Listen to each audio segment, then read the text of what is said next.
Width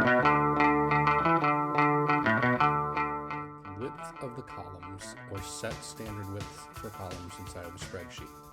The first thing you want to do is actually select the column you want to adjust by clicking on the letter of the column.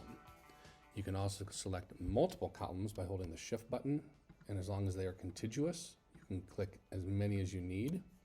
If they are not contiguous, then what you're going to want to do is hit the Command key. That is the one right next to the space bar. Keep pressing it down, and you can select the different columns you want.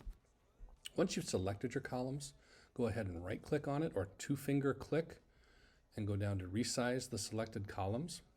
And here you can say I want a specific width. I want them to be 150 pixels, or I want them to be, whatever. But default's 120.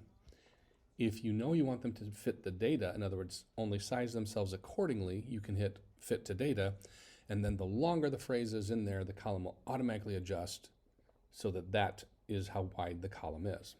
Once I hit OK, you'll see that they change, and those columns are now set to a standard or to the width of 150 pixels. You may have to play with the width that you want, but that's how you do it. Hope that helps. I receive your